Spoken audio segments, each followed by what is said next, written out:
ইরানে চলমান অভ্যন্তরীণ বিক্ষোভকে কেন্দ্র করে পশ্চিমা বিশ্ব যেন অকারণ উচ্ছ্বাসে মেতে উঠেছে।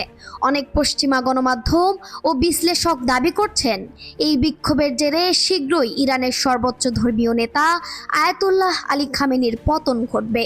কিন্তু মাঠ পর্যায়ের বাস্তবতা এসব দাবির সঙ্গে পুরোপুরি মিলছে না।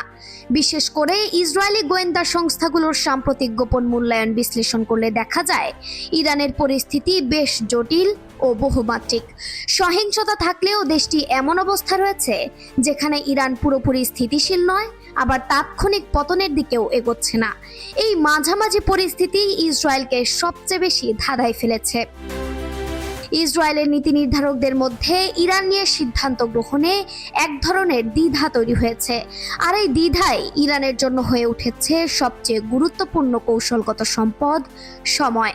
সময় যত যাচ্ছে, তেহরান ততই পরিস্থিতি সামাল দেওয়ার সুযোগ পাচ্ছে।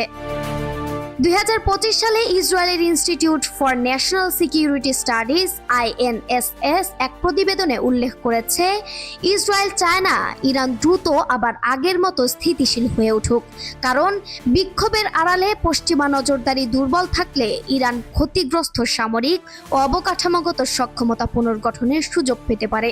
তবে একই প্রতিবেদনে বলা হয়েছে, ইরানের জনগণের একটি অংশ খামেনির বিরুদ্ধে অবস্থান নিলেও এখনও তার ক্ষমতার ভিত নড়বড়ে হয়ে যায়নি। ইসরায়েলের খ্যাতনামা সামরিক বিশ্লেষক রনবেন ইসাইয়ের মতে, বিক্ষোভকারীদের মধ্যে অসন্তোষ থাকলেও তারা এখনও ঐক্যবদ্ধ হতে পারেনি। ফলে বর্তমান পরিস্থিতিতে এসব বিচ্ছিন্ন আন্দোলন দিয়ে সরকার উৎখাত করা সম্ভব নয়। অনেক বিশ্লেষক অতীতের উদাহরণ টেনে বলছেন, 80-র দশকে ইরানের ওপর যুদ্ধ চাপিয়ে দিয়ে ইরাক বড় বিপদে পড়েছিল। বাইরের হামলার মুখে তখন ইরানিরা বিভক্ত না হয়ে বরং একত্রিত হয়েছিল। তাই বর্তমান বিক্ষোভের প্রেক্ষাপটে যদি যুক্তরাষ্ট্র ও ইসরায়েল সরাসরি সামরিক হামলার পথে যায়, সেটি উল্টো ফল বয়ে আনতে পারে।